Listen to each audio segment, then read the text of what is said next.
Hey Sam, do the Macaulay Culkin scream. I don't want. Sam, do the Macaulay Culkin scream.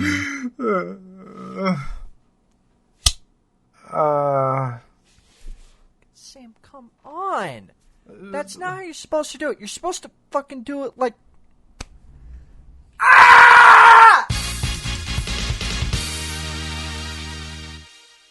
I'm Sam, a.k.a. Kuma. I'm Hunter, a.k.a. Kuma. Wait, my God, my throat. Did you say Kuma and I said Kumo?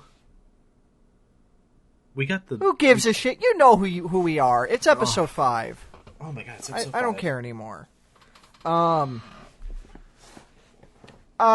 movie we watched last time sucked, so I picked a good one. We watched Home Alone. It's a movie where it's a movie and a great one at that. The kid is home alone. Yeah, that's right. That's his name. Kevin McAllister is left home alone. Kevin McHome-alone.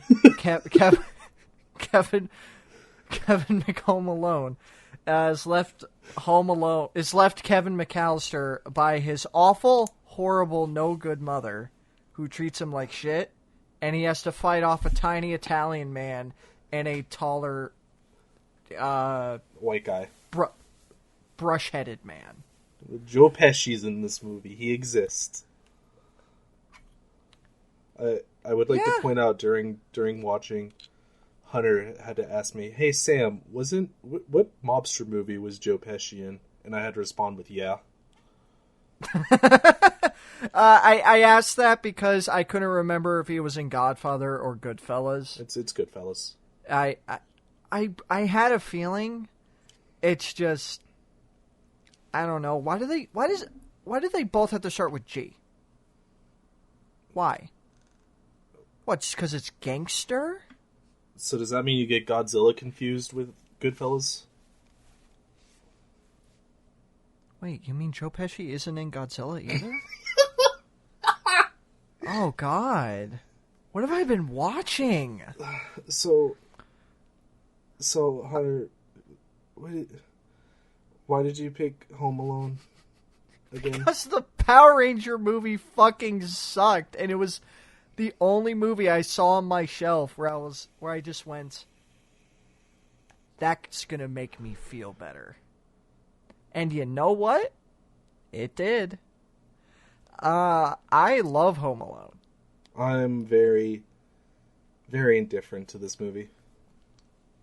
Very, very interested to hear why. Okay. Actually.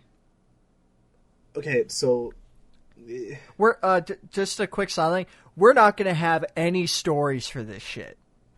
None. I said last time that I was going to talk about, a story of me getting Home Alone, but I'm saving that for a different movie. Because that is a wild-ass story about how I got this fucking Blu-ray, but... That I still don't know about. I still haven't figured out what fucking movie Hunter's talking about. You'll see. But anyways, we don't really know any trivia about this outside of, some actors that are in it? Other than, Daniel Stern. And the only trivia about him is that his son is a fucking senator. That's it. Was it Senator Armstrong from Metal Gear Rising? No, it is Henry Stern. I'm making the mother of all omelets here, Jack. The Democratic Californian senator representing the 27th district, encompassing parts of Los Angeles and Ventura counties. That's it. I played college ball, you know. I don't really like that game that much. Anyway, there's not a whole lot of trivia about this movie. Hunter just wanted a feel-good movie. Yeah, I just wanted to watch a movie where I could just smile, laugh at, enjoy it, watch a movie like a normal person. Where I'm not, angry the entire time. Oh, or upset or that's confused. not why you watch movies. That's why I watch movies. Is there really a point to us doing a plot-by-plot breakdown of Home Alone? This is like a massively parodied movie. You all know what it is, even if you haven't seen it. Family goes to France for Christmas. Kevin McAllister is a piece of shit. I don't know why you say that. He's a little brat. I don't know. Have you seen the rest of his family? Yeah, where do you think he gets it from? He has to act that way in retaliation because his family's like a million times worse. Okay, that's something I'd like to talk about. The beginning of this movie made me angry because I work in like retail. Sam, you do too. But I bring that up because I see a lot of parents that talk to their kids the same way Kevin's mom does in this movie. Where they aren't listening to them. They are just telling them to be quiet, like quit moving around, quit misbehaving. They're not giving the kid like any like benefit or even really leeway. And they're talking to them like they're a drunk guy that punched them in the face. They're being assholes to the kids. And the mother only does this to Kevin. And the other kids, like fucking Buzz, that kid is way worse than Kevin. He's a little shithead. Buzz is the oldest son of the family, I think, right? And the mom doesn't care that he's treating the youngest kid like crap. Oh, but Kevin gets in trouble. And she acts surprised when Kevin says, I wish I didn't live with any of you. I don't like having a family. You're all jerks. He just stomps up to his room after that, and the mom's like... All because he didn't get a cheese pizza because Buzz ate it. Of course. And to make matters worse, my dog is now at the foot of my bed, wanting to be let out of my room. So, Sam, I'm going to leave the podcast reins to you for a bit and describe a little bit what happens after Kevin gets into a fight with his family and they have to start going to France. Can I mention Joe Pesci in the beginning as a cop? I thought that was of course. Funny. Joe Pesci is... So... I'll be right back. Please take very good care of the listeners. Oh, gosh. Pressure. Getting the dog out. So they're all getting ready to go to Paris, and Joe Pesci is a cop. No, he's not a cop, but he's a fucking burglar. What do they call them? The wet bandits, I think, because they turn on the sinks when they rob a house. I love how I can still hear Hunter in the background. Joe Pesci is scoping out the house, asking who lives there. They're all eating pizza because why the fuck would you cook a big meal for this house of 15 people? Because Kevin's uncle lives there with his kids. Do they live there, or oh my god, you're just back there to visit? Yeah, they live there because Kevin's mom is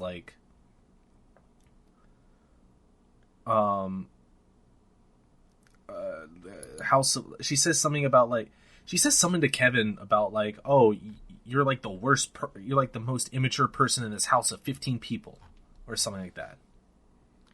Which is, that statement baffles me, because it was the 90s. Not only that, hey, would you like to know how old Kevin is supposed to be in this movie? 7. He's 8 years old. Why are you trying to hold this kid up to this weird level of maturity? Well, you see... Come on. Kevin's little brother, played by Kieran Culkin, of Scott Pilgrim fame, he's not immature. And he's 3. He also doesn't speak. Do you even know that character's name, Sam? Do you? Tell me Macaulay Culkin's brother's character name in Home Alone 1 right now. Buddy Holly. That's not the name.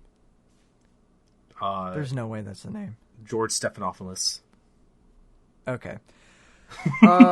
Did you mention at the beginning that line Kevin had at the beginning that brings up that he likes to tinker around and make stuff? I don't remember that, actually. So a little bit, like near the beginning, he's like talking with his mom, like his mom and dad, like they're arguing, they're in a rush, whatever. Was this during the pizza scene or the we gotta get the fuck out? This was before. Okay. Kevin is just talking about like how he made something in the basement with like fish hooks, and the dad just says, I hope those weren't my new fish hooks. Well, of course they were the new fish hooks. I can't make the ones with worm barf on them. And that sets the stage for Kevin, being a little bit of an inventor. That's it. That's it. That was like a one line. The movie does a better job at showing that Kevin is very creative as the film goes on. But after the pizza scene, I think it was after the pizza scene, the dad talks to Joe Pesci dressed as a cop. He's just... You mentioned he was already trying to scope out the house, right? Yeah. He was scoping out the house because they were the wet bandits. Yeah. And he looks down and smiles at Kevin. He just oh, yeah, Merry Christmas, little boy. And yeah, I'm Joe Pesci. I was in Goodfellas. Oh, you think I'm funny like a clown? Like a ha-ha clown? I'm so funny? Anyway. I'm a very, very tiny, minuscule Italian man that's balding. And Joe Pesci smiles at him. That'll come into play later, because that's how Kevin recognizes him. And then Kevin goes to bed. Everyone goes to bed. The entire house loses power overnight, so everyone oversleeps. So then everyone's freaking out, and they all have to go out the door.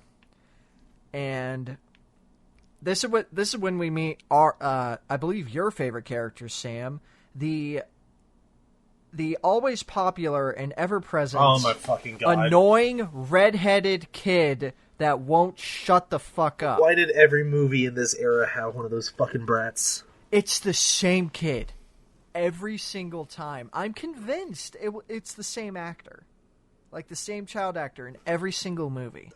And if you've seen a family movie from like the year 1990 all the way until maybe even 2005, you know exactly what we're talking about. What if it was played by Troy McGinty?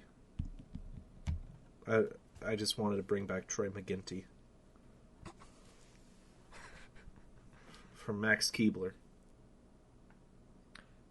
What movie was he? He was in Freddy Got Fingered, right? Yeah, he was the sandwich shop manager at the end. He was also in Final Destination 2. Yes, he was. I just remembered that. Oh, yeah, you mentioned that. He was... But yeah, like, Sorry, I didn't mean to interrupt. No, I was just going to say, he's just a fucking annoyance. He's a blight. But he's the crux of what happens in the movie. Because... He won't shut the fuck up to the airport shuttle driver. He's like, oh, how many horsepower does this car get? Oh, what's it like driving for an airport shuttle station? And the guys are just telling him to fuck off. Literally, they're just like, can you get out of here, please? And then he's just in the fucking car, back turned to everybody, just digging around through their suitcases. He's a yo-yo.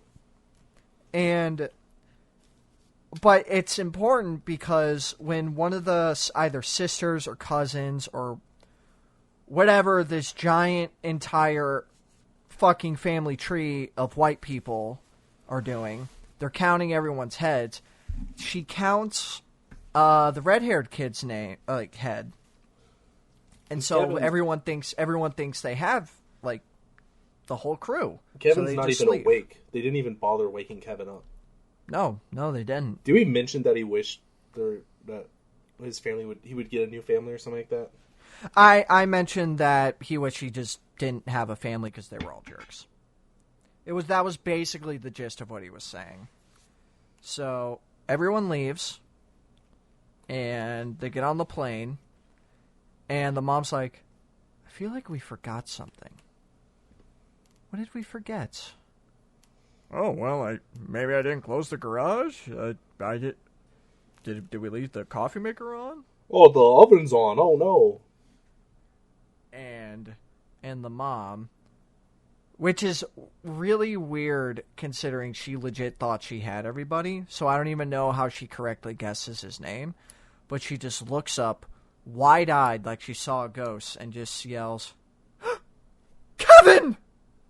And it just cuts to Kevin being awake, and he's like, where's everybody? My wish came true. And then the 8-year-old kid fantasy just starts playing. I'm gonna eat junk food and watch rated R movies.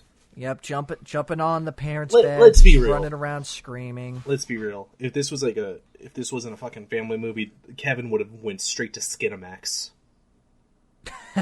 He would have went straight to the porn mags in his fucking dad's bedroom. No. Here's the thing, though. He did go to the porn mags. Oh my god, he opened Buzz's chest and he sees like Playboy and he just says, nobody's wearing clothes. Disgusting. And he just calmly puts it down.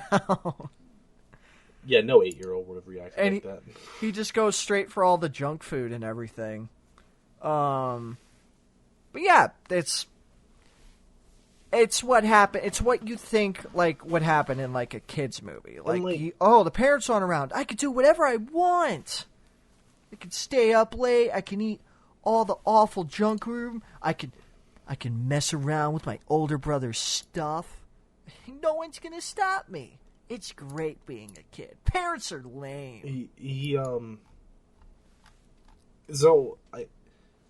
A lot of people like to remember this movie for the scene where Joe Pesci and the other guy. I always forget that character's name. Me too. Okay, just so we can get it, it's Harry and Marv. Harry and Marv. Harry Joe, Marv Dan. Harry and the only stuff I really remembered from Home Alone, because I think I've only seen it like once, maybe. It was the Kevin McAllister scream that we did the fucking haha funny joke in the beginning. And that was a joke? Fuck you, man. Come on, cheer up. We're talking about a good movie. The funny haha joke of Kevin McAllister screaming, and the scene where Marv and Harry, I'm gonna say Harv and Mary, where Harv and Mary break into the house.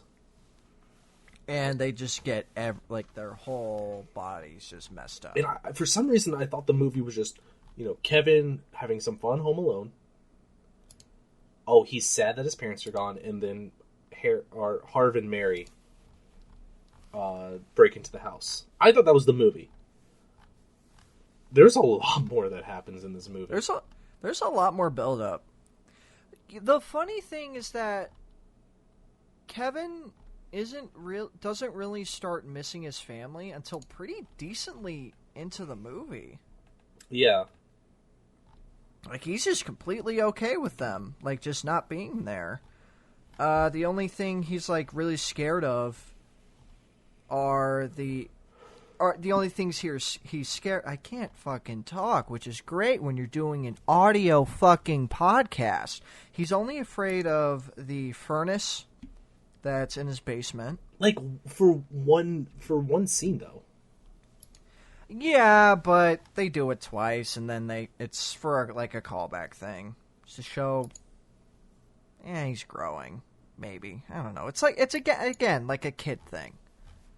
And the creepy neighbor across the street that's always pouring ice all over the snow. Everyone thinks he's like all the kids think he's like a murderer or something. It was salt. Yeah, I said he's putting salt down the street. You said putting ice on the snow. I said salt. I'm 90%. Said salt. Hey, Sam, you know what's funny? If you're right, I can edit the podcast to make it so you're wrong. You're a fucking asshole. I regret every decision I've made in life up to this moment. But those are the only things he's like afraid of. Like he tries to buy a toothbrush. He sees the old man, freaks out, runs out of the store, still carrying the toothbrush, which I don't know why. He steals the toothbrush. And the store owner and like the employees are like acting like he just stole money out of a register. It's a fucking like 8-year-old kid with a toothbrush. But he's like calling the cops. He like calls a cop who's just munching on a donut on the sidewalk. He says, "Stop that kid, shoplifter!" And this huge ass cop is just running after this 8-year-old child. And this 8-year-old is fucking to little Macaulay Culkin's credit here. He just fucking like outruns that cop and outsmarts him. He does. Hey, he's a sneaky kid. He's crafty. He'll come and play later when Harv and Mary show up. Yeah, we get a proper introduction to the Wet Bandits because they're just stealing stuff out of a person's house, breaking all their shit. And they're turning the sink on because that's their MO. Yeah, and I'm not gonna call him Harry. I'm just gonna call him Joe Pesci. Joe Pesci just asked him, "Why are you doing that? Why are you doing that? You can't just leave people's sinks on." "Oh, we're the Wet Bandits. Everyone has their calling card." "You're sick. You're a sick man." Joe Pesci is the best part of this movie. Oh my god, absolutely. I love it. I love hearing Joe Pesci talk. just period. Okay, here's something interesting, Sam. Oh no. Going off track a bit. So, I'm sure people know this. There are multiple Home Alone movies. I knew that. I knew Michael. No, not Michael McDowell. Fucking.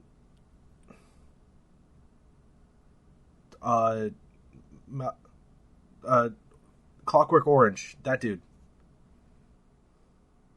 I don't know the actor off the top of my head, but Scarlett Johansson is in one of them too. Huh?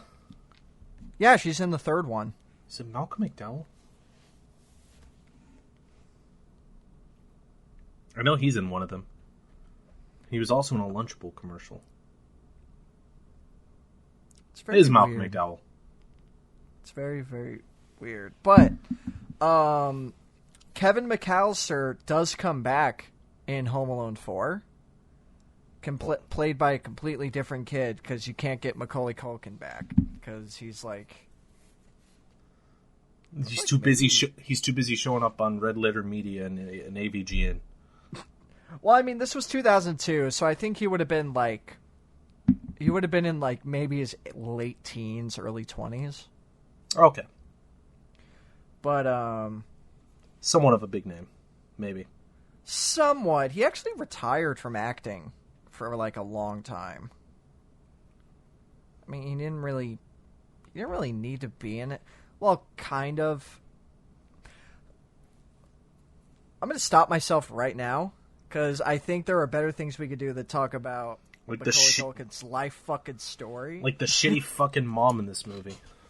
Yeah, the mom sucks. We keep cutting back to her, and she She feels so bad that she left her little baby boy I need to get on a behind plane in back to another Chicago. continent.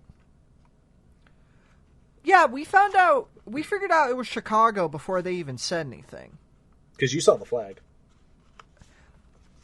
So I saw the flag, and this is just funny because right now I'm in the middle of playing No More Heroes, and for some reason in my brain, the Santa Destroy flag has the same colors as the Chicago one. But I realized, so I thought, oh wait, is this in California? Because I admit I've never really seen the Chicago flag before. I don't look up state flags. That's not a hobby of mine. My hobby's watching movies and talking about them with my good friend Sam. Burp. Brap. Very funny. Haha. I figured out it was Chicago because there was a Chicago Cubs or Chicago Bears. Which team is it? Cubs. Both. It is the Cubs. Both, technically. It is both. There's the Bears football team and the Cubs baseball team. Okay. It was probably the Cubs then, because I think it was the baseball logo. Yeah, I saw the mug on the bed and I was like, oh, this is Chicago. See, I recognized it was the Chicago flag because, before everything went to shit, Hunter and I used to travel a lot to fighting game tournaments, and we would go to Illinois a whole lot. Yeah, we would. And I just recognized the Chicago flag from when we went up there. You know what sucks? Oh, God. I was going to go to that fighting game tournament last year in January. Yeah, me too. Before everything went bad. But I was planning a different trip that fell through. So I could have gone. I bought a PC. And I just didn't. I mean, the PC is a good investment. It's fair. Anyway, yeah, the mom is like, I need to see my son. I need to get back home. And she's like fucking in the airport, like, bartering with these old people. Like, oh, I'll give you my wedding ring and my necklace and my bracelet. Please, from one mother to another. Please, just help me see my son. And this is because she didn't want to wait 2 days. It was a day, I thought. No, it was 2 days. Oh. 2 days for an airplane back to the States. Which, by the way, can you imagine how much money this family's fucking spending? Like, even in the 90s? What do these parents do where they can just afford a return trip back home, like, immediately? Like, good God. Can we just use it was the 90s as an excuse for everything? Yeah, I guess we could. It sort of just explains itself, man. It was also at this point where I think I made the observation that I didn't see a single non-white person in this movie. Yeah, you did point that out. I don't think it was absolutely not on purpose. It's just it's just really funny because the whole time I'm watching this movie, I'm like, there's a lot of white people in this fucking movie. You said that. I think that was like the most I laughed during this movie. Like, good God. Like, I didn't see. Like, it was just like, when you notice it, you fucking really notice it. Now my dog wants back in? Make up your mind, girl. But yeah, she's trying desperately. She gets a flight on, but she only makes it to... I don't even remember what state it was. It might have been somewhere, but then she meets John Candy. I thought he said poker champion or like best poker person in like. Oh yeah, it's polka. Yeah, because they sure are singing some polka. And I'm pretty sure the reason why he's in this is because the director of this movie, John Hughes, he regularly worked with him. And both John Candy and Macaulay Culkin were in his last movie at the time, which was Uncle Buck. Isn't John Hughes dead? I don't think John Hughes... No, I don't think John Hughes is. John Candy is. Yeah, I but knew that. Not John Hughes. John Hughes is dead. 2009. Oh my god, only 59? Dang. Oof. Anyways, back to the jokes. May I just say, I like how everything comes back to our first review, Freddy Got Fingered, because the director of this movie worked with Anthony Michael Hall, and Anthony Michael Hall was in the cinematic masterpiece known as Freddy Got Fingered. Is that really just what this podcast is going to boil down to? I'm going to make every single movie, either by Sam's doing or by cosmic coincidence, are all going to link back to Freddy Got Fingered somehow. What's that game, the fucking 15 Degrees of, like, Kevin Bacon, where everything comes back to Kevin Bacon? 15 Degrees of Freddy Got Fingered.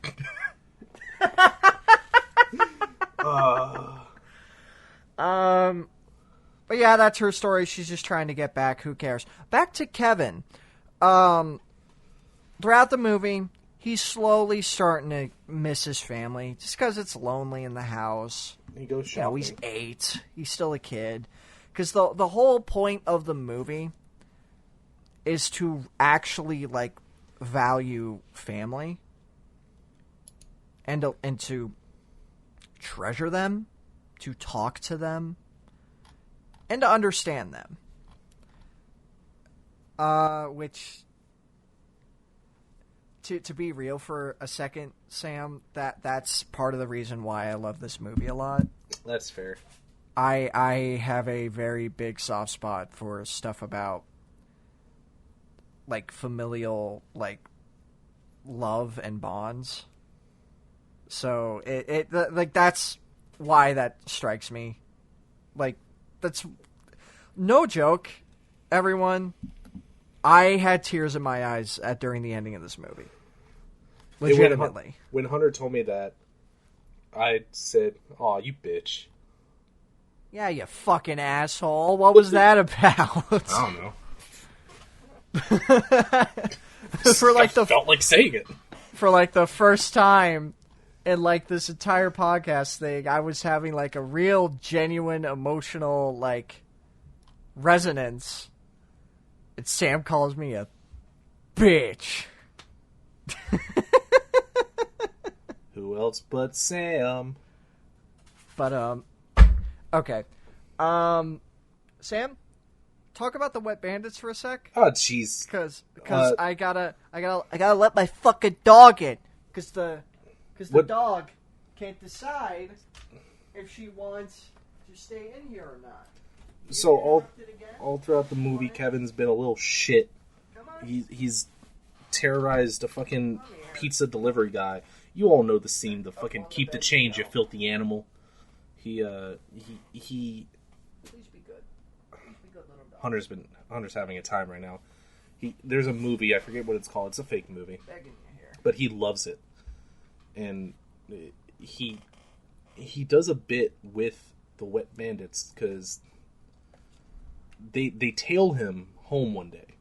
I forget if it was after he bought groceries or after he steals the toothbrush. I'm back with a warm can of natural light that is sure to kill me, and it was after the toothbrush because he was walking sadly home because he thought, I'm a criminal. And then he sees actual criminals. Yeah, because he almost gets hit by them, like in their van. And they're like, "Oh, what's this fucking little kid doing walking alone?" Hey, what the fuck? Get out of the road! Hey, come on, kid. Hey, kids, should be going to the morgue on Christmas, kid. Hey, I'm walking here. Oh, that tastes bad. Jesus. Don't drink beer warm. Don't do it. So yeah, they've been like stalking his house because they got this fucking kid. We were at this house. They all left, but he's still here. We gotta stalk him out. And well, they didn't realize it was him at first. No, because Kevin recognizes.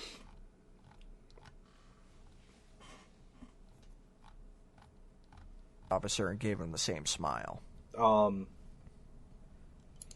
But yeah, they follow him home. And then they, like, stalk out the house, because, you know, it's the Wet Bandit who got robbed some fucking houses.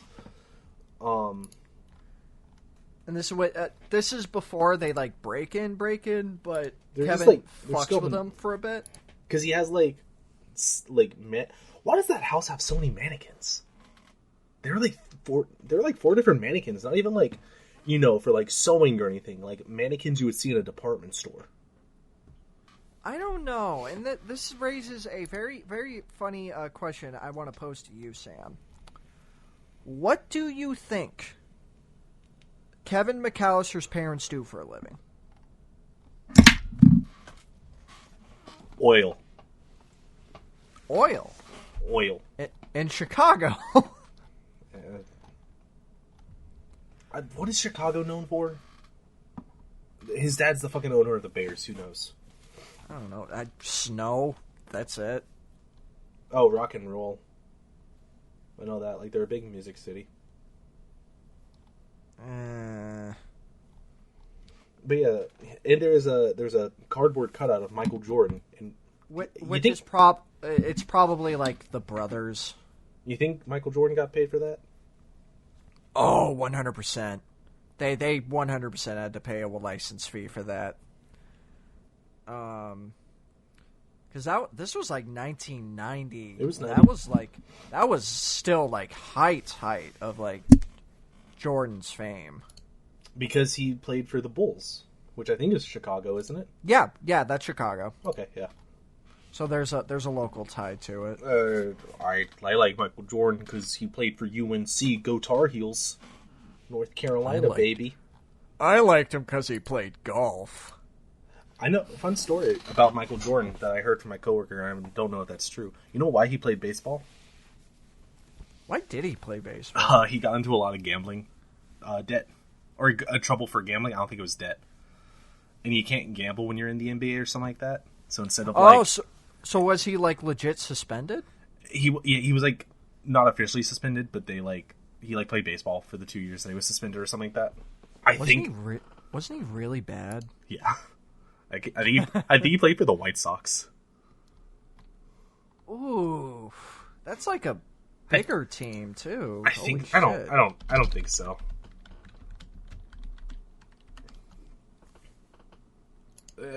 Yeah, so he just has like Michael Jordan, like cardboard cutout moving around.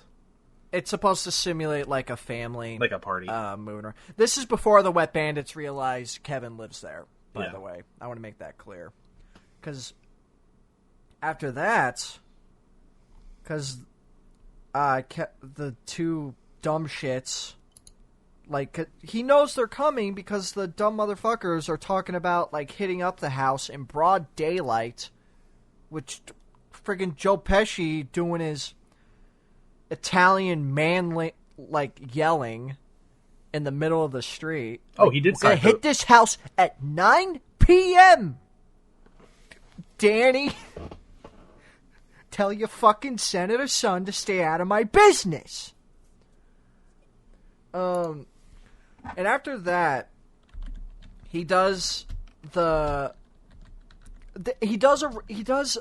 running gag that's been in the film for about 3 times at that point, which is a made up gangster movie, which is probably, I would say, like the most quotable line from Home Alone is that gangster movie. Keep the change, you filthy animal. Yeah, I brought that up. Oh, that's the third thing he was afraid of, because he got freaked out by that movie. He kept watching it. Yeah, because he covered his eyes the first time. And he was watching it. He kept watching it, so he stopped being afraid of it. But he used that movie to like scare the Wet Bandits, and Joe Pesci had the idea, wait, we can't go yet, because we're hitting this block too, and if we can figure out who else is doing this, don't you think the police are gonna want names? You get what I'm putting down? I'm small and Italian, and I just sound like this, Then they see Kevin just coming out, getting a tree, so they're like, oh, it's the kid. The kid's fucking with us, Marv. Oh, jeez. Mary. So, they start like really plotting down the house. This is when Kevin like really learns when they're coming by, so he has to make like a big old plan. Really, as you described it during our watch, actually, Metal Gear Solid: The House. But before that, he goes to church to find Jesus to grant him strength for fighting the evildoers. And he starts talking to the old man. And this is my favorite scene of the movie. It is okay. I will say this scene made me feel something. Because this is when the theme of the movie really starts to get hammered home. Because the old man, sweet guy, wonderful. He just looks scary. Marley. He's just talking to Kevin. What was that? Old Man Marley. Old Man Marley, thank you. He's just talking to Kevin. I know people say things about me, but they don't really bother me.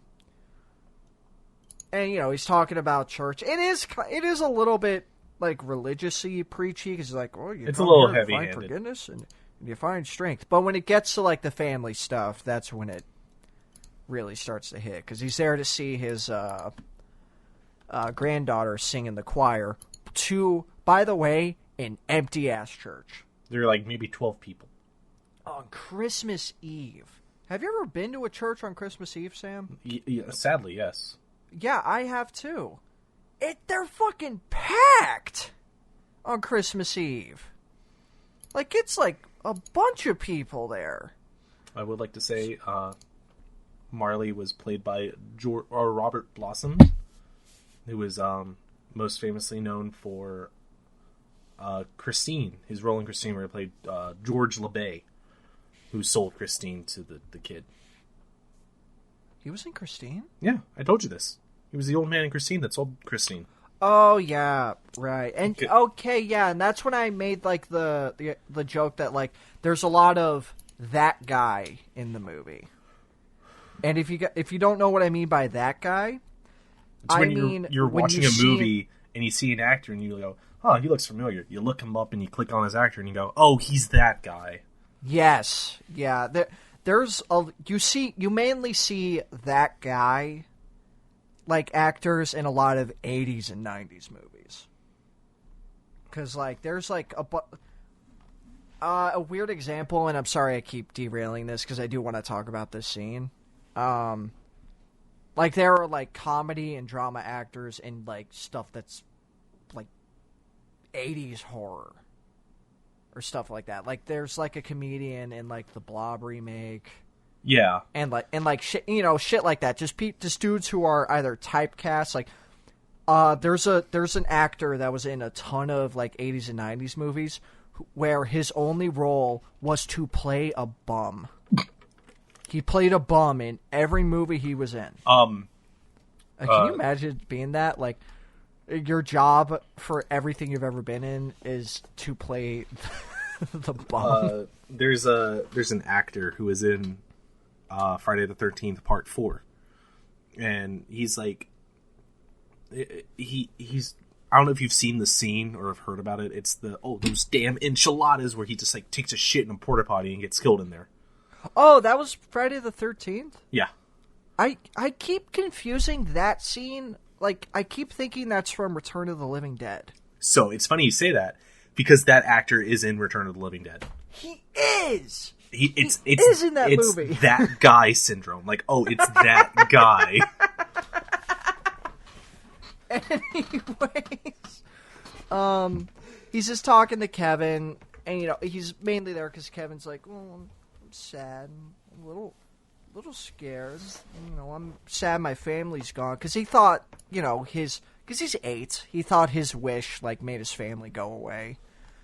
And, the the old man. Marley is just telling him, like, well, you really have to appreciate family. Even through good times and bad times. I think this is when you started crying. I was very close. This scene does have a payoff at the end of the movie, and that's where I was crying. But he mentions that he's not allowed to really see his granddaughter because He and his son had a falling out. Yeah. And it's, on the one hand, you find it weird that, this old man is just telling all the shit to, like, a little kid. But, I'll give it leeway just because, family movie made for kids, all that. A family picture. Sorry, But I had to make that Nostalgia Critic reference. I've been thinking about it. It's the second episode where you specifically have dropped Doug Walker on me. And I want you to stop. If you do it again, I'm doing the Nostalgia Critic scream. And there is audio of me doing that perfectly. So do not make me do that. But this movie does get one thing right in this, and it's why I like it so much. Kevin starts to give him advice, which that sounds weird on paper. Like, why would you listen to the advice of a little kid? I think kids are smarter than people give them credit for, and I think in quotes, I'm doing the quote thing, childlike wisdom, I think can be applied to a lot of serious stuff.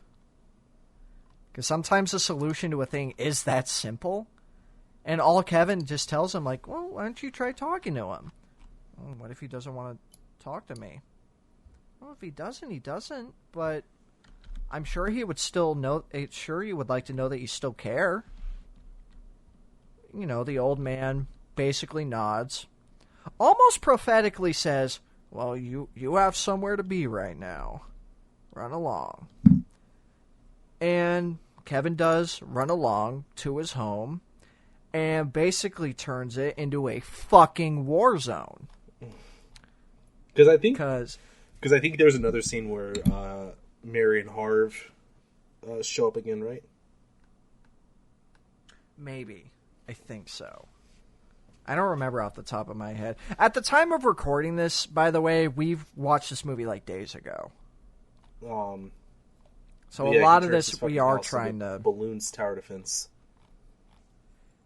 Yeah, and this kid, Jesus Christ, this is the part of Home Alone everyone knows. Hunter, I think it's my when the audio movie died. Give me a second. What was that? I love technology.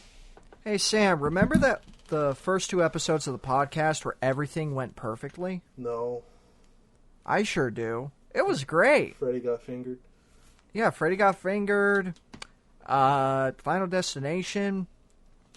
I don't know what happened. We're cursed, people. We're fucking cursed. We watched anime. Yeah, it was Street Fighter that made it all go wrong, huh? Yeah, it was your fault, not mine. Fuck you. So, okay. They go into the house. This is the big famous thing Home Alone's known for, where the tone of the movie kind of just gets thrown out the window and it just turns into a Looney Tunes skit. Yep. That's so fun. It's entertaining. He almost killed 2 people. Yeah, he almost killed 2 people. You've all seen the Robot Chicken sketch where where Marv and Harry both get... Is that what that's from? Is that what I was murdered. remembering the entire time? Yeah, it was. What the fuck do you want us to say? They just get the shit kicked out of them by a little kid. You said the Robot Chicken bit. There's a horror movie from 2016 called Better Watch Out, I think. Oh, you told me about this. I was telling you about that. Yeah. But they do the everyone knows the paint can scene where Kevin hits Harv in the face with the paint can on the string. Yeah. And in the movie it hits the dude in the head with paint and it just fucking kills him, crushes his fucking head. Paint goes everywhere. Pretty cool scene. And Macaulay Culkin did it again in a Red Letter Media video where he uses a paint can and it hits Rich Evans right in the groin. Why is it always Rich? Why wouldn't it be Rich? He's the best one at physical comedy. Dick the birthday boy. Oh my god! Oh my god. I'm gonna do a fucking Mr. Plinkett voice for one of our videos or podcasts. Oh, hopefully Mike doesn't sue us. Mike Stoklas, I love you. Please don't sue. Jay, I love you too. You can sue. He can sue us, not Mike. I don't want Mike to sue us. Yeah, fucking Kevin is a nuisance to two girl. How do two? It's surprising because like they do catch him, like they do get their hands on him, like towards the end. It goes on for too long. How did they break into so many houses successfully? There wasn't a clever 8-year-old boy played by Macaulay Culkin. It was just old people. That's why there are no people at church. It was just all old people. It was just old. You see, this is how you burglar proof your house. You just get a little 8-year-old that's good at arts and crafts. That's it. Fuck, no wonder my parents left me home a lot as a kid. Oh, that's a joke. My parents loved me. But yeah, like Sam said, they do catch him, and they're just talking about what should we do with him? I say we just do all the stuff he did to us and bite his finger off. Blow his head with a blowtorch, bite his fingers off. Starting with this one, and then Marley shows up and goes bonk with the snow shovel. Is that the house he lives at? No, I don't think it was. I don't know. It was a neighbor. Because that would explain why he's there. It was a neighbor. Well, to be fair, Marley is also probably the only person on that fucking street from what we've seen. Yeah, that's true. Which I guess, you know what? The Wet Bandits are idiots in every ways except location. Because if it wasn't for Kevin, they picked a fucking prime spot for stealing stuff. Because nobody was there. Everyone was out of town. Every single person on that block. Because that's why the family couldn't call Kevin. Because like their phone line was still down, and everyone on their block was just gone.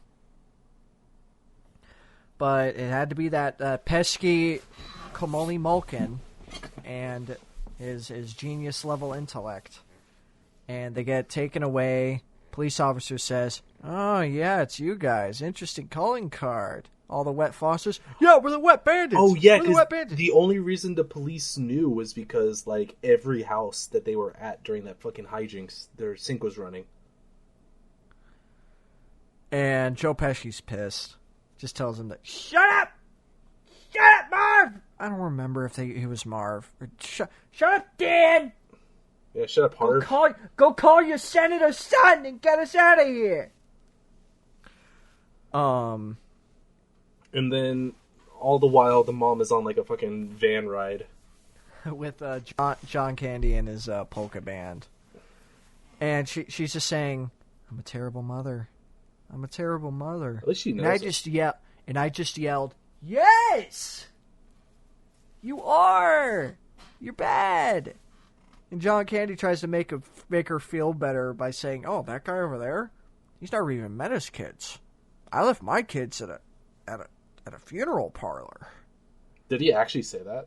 Yeah, he did. It was. I'm pretty sure it was like an improv scene because it went on for a bit. I wouldn't be surprised. Because the mom was like, "I don't really want to talk about this anymore." "Oh, you brought it up." I think that's what John Candy was really good at, was improv. Yeah, I wouldn't be surprised. I think. He is funny, by the way. I remember watching Uncle Buck when I was a kid, and I liked that movie. Probably got torn apart by critics, but who gives a shit? It's a kid's movie. Never seen Uncle Marv. What was that? Never seen that movie. That's a fun watch. It's not great, but it's like it's an '80s comedy movie. It's fun for what it is. Mom makes it home. She and Kevin reunite. And you know what happens after the mom shows up? This is like the next day after Harv and Mary are caught. Yeah. The mom shows up. And you know who shows up like a split second later? The rest of the fucking family. Because they just took... The dad even says, like, yeah, we just took the flight you didn't want to take. You dumb fuck. Yeah, because guess what? 2 days pass in the fucking movie. Like, no shit. Like, good God. Like, I get it. Maternal instincts. The mother feels super guilty, and she wants to run home as fast as possible to make sure her kid is safe. She did a lot of really conceptually dangerous shit to get there. Yeah, like taking a van full of, like 6 random strangers? Trying to pawn off the rest of her, some of the possessions she had to this family. Also trying to just get home. But, family's reunited. They're all happy to see Kevin. Kevin looks outside. And what do we see? It's Marley and his son. Marley and his son. Marley and me. And his granddaughter. And showing that calling and talking really did work. And that's when I started crying. Are you about to start crying again? I'm being genuinely serious. There are tears in my eyes. It was a very sweet scene. That stuff like that, especially with father and son stuff, really hit home with me. I really was getting emotional during that. And that's one of my favorite things in the movie.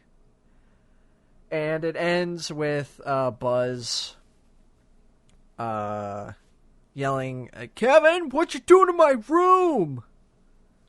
And then the movie ends. And it fucking jumpstarts Macaulay Culkin into childhood stardom. And then I feel like we haven't. I didn't mean to interrupt, but I did want to make a mention. Macaulay Culkin is good in this movie. Oh yeah, he's great. He's a very, very great child actor. As much as I fucking hate Kevin, he's a good actor. If we're gonna talk about why you hate Kevin in a second, because that's bothering me. But if you haven't, by the way, I'm gonna be a shill for somebody else. Please follow Macaulay Culkin on Twitter and check out Bunny Ears, his satire news website, because it's all gold.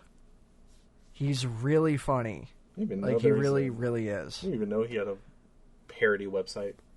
Yeah, he had a podcast, too. The Red Letter Media guys were on it a few times. He's genuinely funny.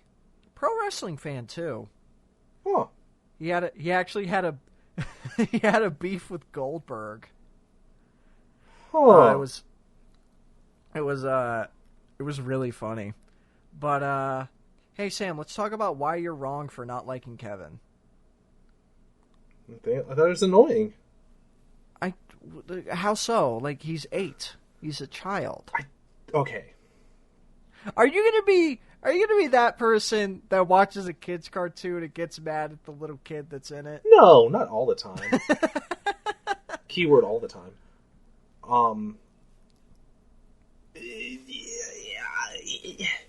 He whined too much. He was a piece of shit to everyone in the movie. He was a piece of shit to the pizza guy. Yeah, the pizza guy's a teenager, and he was just oh, whatever, I just want my fucking money. But he fucking scared the shit out of that kid. I mean, I guess, but... I would not even call him close to being the worst person in the movie. Oh, he's not the worst person. Not even top 10. Just because he's I think not the his worst entire person. family sucks way more than him. I mean, yeah, but just because, just because he's not the worst person doesn't mean I can't like him or dislike him.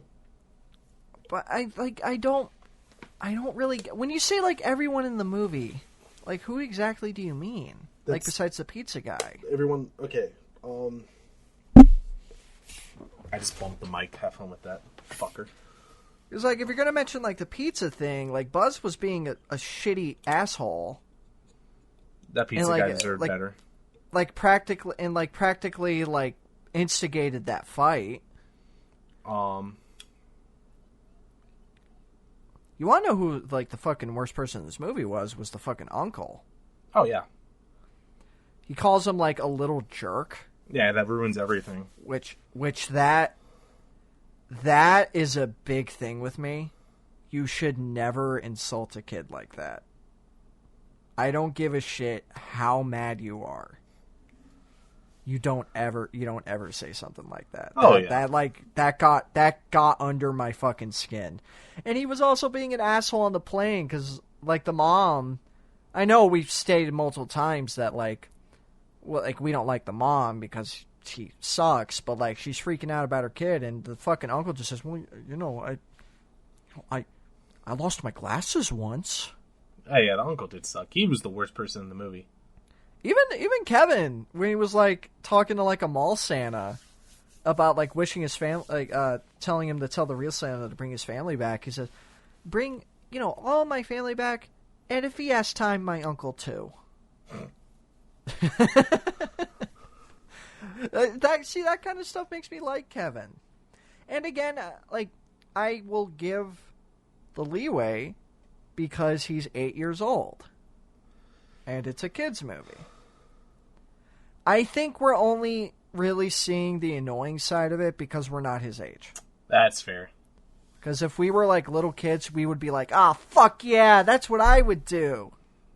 And we're just adults. We're old men. And I'm older than you. Yeah, you're a fucking grandpa. Sam, how old are you? 24.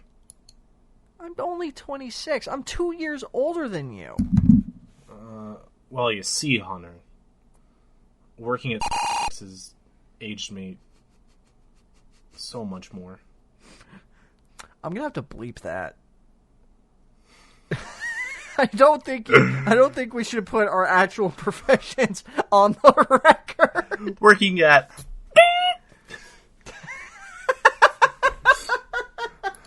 I'll make sure to bleep it. I'll have fun with this one then, fucker. Working at has really ruined my fucking Shut life. the fuck up! Anyways, the movie's great. We kind of bypassed the Macaulay Culkin scream, or Sam mentioned it. I don't know. I don't even really know how long we've been recording at this point. We're not professionals, people. This is episode 5, and I edit this shit at like 3 o'clock in the morning every single time, even on my days off. Okay, so Hunter really likes this movie. I love it. I really did. This is where I get fucking death threats and, like, a sniper outside my window. I don't like this movie. And that's only really because, like, it's just kind of boring in all respects. Like, yeah, it has some heartfelt moments, like the Marley scene. It has some, like, okay funny moments. Like, there's a lot of good slapstick, but only really, like, with the, like, Bloons tower defense. You know what? And you know, I know I've been giving Sam shit a little bit. Genuinely, I can absolutely see where you're coming from. It's just kind of because like the thing is, this kind of movie, it is strictly made for families and younger kids. And for someone like me, because I don't really have nostalgic ties to Home Alone. So this isn't nostalgia talking, like rose-tinted glasses, none of that bullshit. I just remember liking it when I was a kid, but it wasn't like a childhood favorite. I just knew it was good, that's why I picked it. And I knew I would like it, and I did. But it's more of a movie to watch, like, with your family at Christmas time, which isn't what me and my family did for Christmas time. The movies, because it's a Christmas movie. It's a good Christmas movie. The movies we watched were, you know, the How the Grinch Stole Christmas, like the cartoon from like the A Christmas Story is the go-to choice for my family. They do the TBS thing every year. It's either that or Christmas Vacation, because that's my family's Christmas movie. I'm gonna say something fucked up. I haven't seen it. I'm setting a reminder for Christmas, for December. I'll be up for that. Because I've seen the line, like the famous like rants line where like the Hallelujah, main character holy just loses shit. Yeah, hallelujah, holy shit. Where's the Tylenol? Great line. But I reference it a lot. But I love family movies like this, genuinely. Like, I have a soft spot for stuff like, oh no, I forgot the name of the movie. It'll come to you. No, it's the one with Arnold Schwarzenegger. Jingle All the Way? Thank you. Yes, I like that kind of like family movie. Where like the core center it's about family, but there's just slapstick shit all over it. See, I like stuff like that. And Jingle All the Way is also very fun. But you get what I mean. But if this isn't like put that cookie down. Like let's say you're you're an adult and you don't really care about like these kinds of movies. Yeah, it's kind of boring. The famous house detect scene doesn't happen until near the last 20 minutes. Was it 20 minutes? It felt like 10. It didn't feel like it was longer. Yeah. Okay. It was 20 minutes. Yeah, but that's kind of where I am. I don't like movies like that. I like stuff to happen and more okay, I guess Christmas Vacation is a family movie because it does have some heartwarming stuff. Yeah, but it's also National Lampoon, so it's a lot of constant comedy too. So a lot of jokes happening. Yeah. With Home Alone, it is a lot of setup. And a lot of dialogue. There's a lot of dialogue in this movie. Very.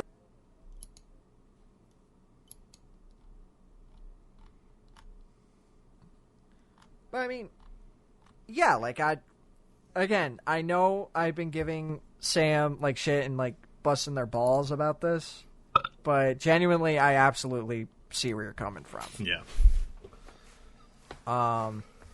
Would you still recommend it? I think is the question. Yeah, if you just want to if you want to watch a fucking heartwarming movie with your family, go for it. If you want to watch a movie on your own around Christmas time, don't fucking watch this. Watch something I disagree. Watch something like Black Christmas or National Lampoon. Black Christmas? Yeah, it's a Christmas movie. I mean, if you want to watch something a little more cheerful, Die Hard. This is where I disagree with Sam. This is a great movie for Christmas, even if you're watching it by yourself. Okay. Legitimately, I think that. At the time we're recording this, it's March. It's spring. Yeah, it is. I personally think there are better Christmas movies. Honestly. Yeah, because Christmas isn't really the focus. Yeah, that's what I'm saying. It takes place around... It's like how... It's like Die Hard, or Jurassic Park, or Jurassic World. Home Alone's a little heavier. But it's not screaming in your face that, I have to be there by Christmas. We have to leave on Christmas Eve. We have to get the Christmas tree and see Santa Claus. All those things are in the movie, but it's not the focal point. It just takes place around it, and characters are doing Christmas related stuff. But I say it's a very good movie for the holidays, just because it has a homely atmosphere to it, all the snow. The decorations inside the houses, all that stuff. I don't know. I can still probably think of a few other Christmas movies that I feel a wider audience would like. I guess. I mean, yeah, that's the thing about Home Alone is that I'd say it's a Christmas movie, but it's one you can legitimately just play anytime. That's just period. If you're into that shit. Yeah. Which I am. I love Home Alone. I love Macaulay Culkin, and I love Joe Pesci. So... I like them. I don't want to watch Home Alone. I'm being such a negative Nancy about this fucking movie for no reason. I mean, you at least admit it's a good movie. Oh yeah, it's fine. So like, I personally, it's just you're not. It's just you're not into it. That's it. I personally don't like this movie. It's fine, but sorry, I just got a upsetting message from someone. Not like in a bad way, just like it caught me off guard. Thanks, Discord notifications. Yeah, it's like it's fine. Like I can admit it's a good movie. I personally don't like it. I won't go out of my way to watch it. It's fine. So, and yeah, like I said, I love it. But here's the funny thing, Sam. Oh Jesus! Do you think I love this movie simply because I desperately needed something to lift my fucking spirits? Yes, you do. Because of your choice last time. 100% yes. Speaking of which, Sam, what soul-destroying thing are you going to subject me to the next time? Oh, I'm so happy you asked.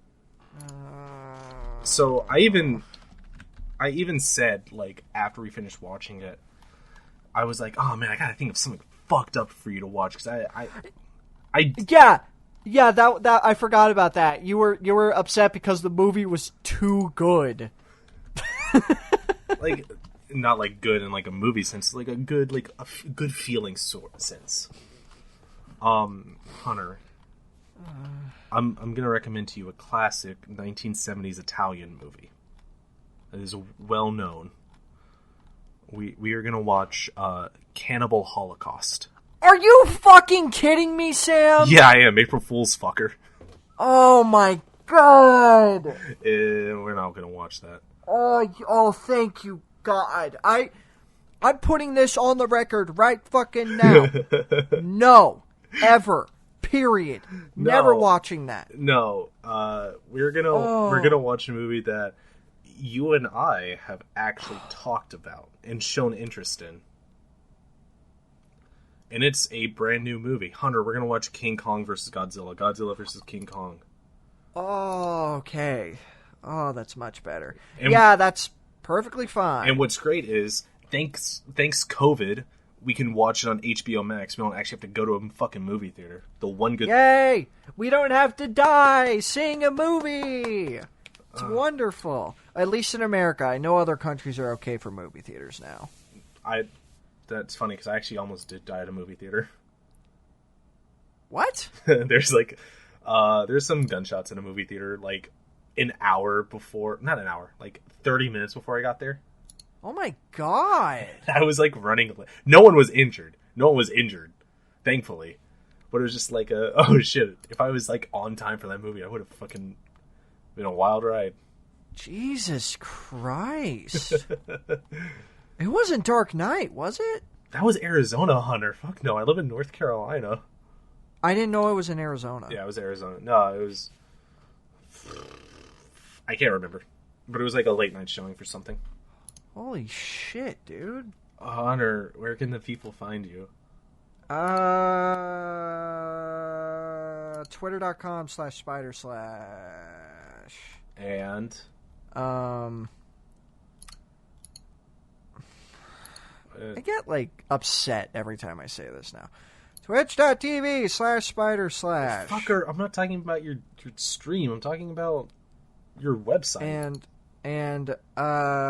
Well, I have to do that first because the website's the main event, god damn it.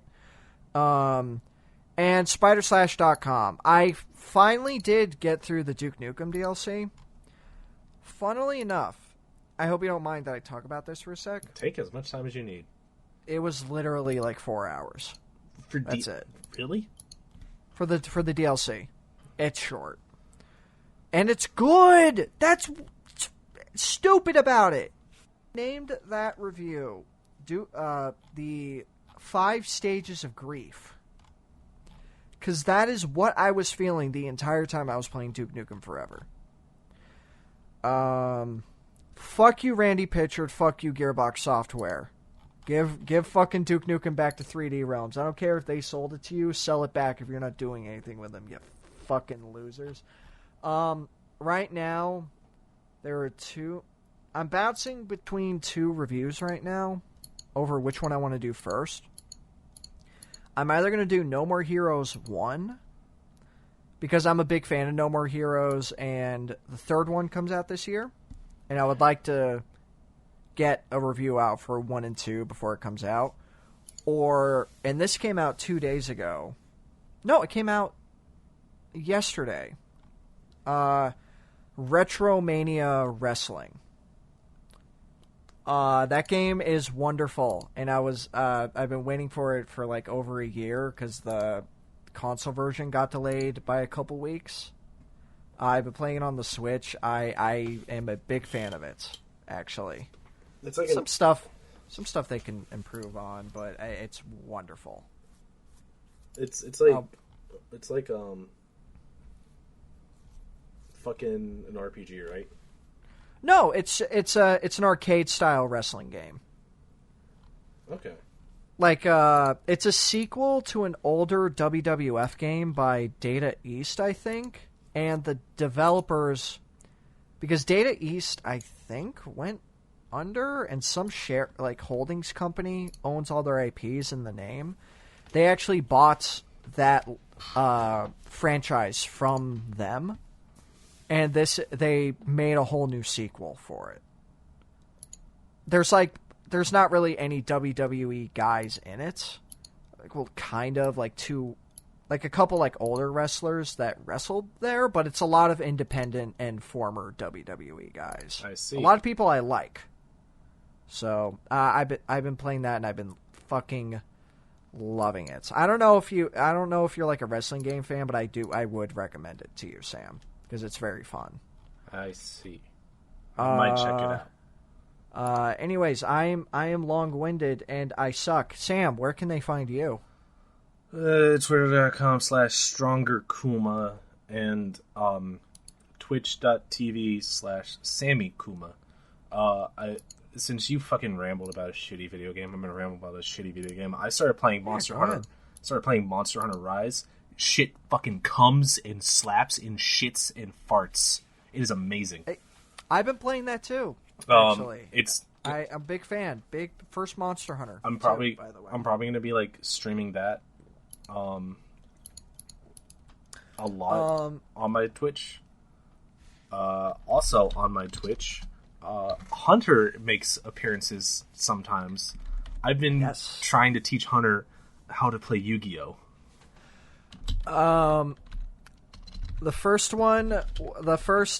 session went okay. It was mainly because with Yu-Gi-Oh, I was there from when Yu-Gi-Oh started in America, but I dropped off after they stopped airing Yu-Gi-Oh GX, because they moved it to the fucking 4Kids TV at a shitty time slot, because it was on Cartoon Network at late afternoon. So I had a chance to see it. But now they're like, oh no, we're just going to put it on at 7 o'clock in the fucking morning. But yeah. On the WB. So I haven't played in a long ass time. So Sam. It's probably been over 10 years. Sam decided to teach me. And they were showing me how fucked up Yu-Gi-Oh has gotten. The thing is, that wasn't even how fucked up it's gotten. That's how fucked up it used to be. We were playing a format from 2005. Yeah, but you were showing me newer cards. And you'll see a bunch of newer cards when we stream. Fucking Yatagarasu, I'm still not over that. That card is from 2004. And I've never seen it in my life, so whatever. Yeah, I'm probably going to hold Hunter at gunpoint tomorrow. Or sometime this week. So look out for that. I'm looking forward to it. I really do need to stream again, Sam. I should stream Retromania. That's a perfect. I should. Yeah. Much to think about video games. Do you want to? Something I've thought about doing. You want to shout out anyone that listens to this podcast and say hi to them? Because I want to shout out a special someone. Yeah. If my friend BB is listening to this. Yeah, thanks for that Discord message. I saw that and it caught me off guard. Much appreciated for that one. Yeah, I'll shout someone out. My cousin Savannah and my friend Quentin. They both listen to the podcast. Quentin, Sam, I actually showed you one of their messages. They were the ones that I think it was like bootleg Adam Sandler on Twitter. Oh, I don't know. That's I'm pretty sure that's them. Yeah, because my cousin follows them, so I put 2 and 2 together. Thank you both for listening. Please don't tell anyone how I live or how I talk. I don't like it. It's bad enough I do it on the internet. They don't need to know I say this kind of dumb fuck shit in real life. That's going to be it. I want to hope, for the love of God, that the next time we record, Sam, that we don't have a single issue. Because if I have to do this split audio shit, because every time this has happened for like the past 3 episodes, I've had to do 2 different parts for both of our audio. And I hate editing it. I hate trying to find a way to make it sound good. And I hate doing transitions. What I'm saying is, I hate doing hard work. Stop making me do hard work, God.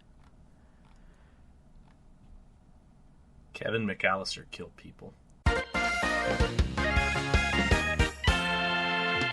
Keep the change, you filthy animal.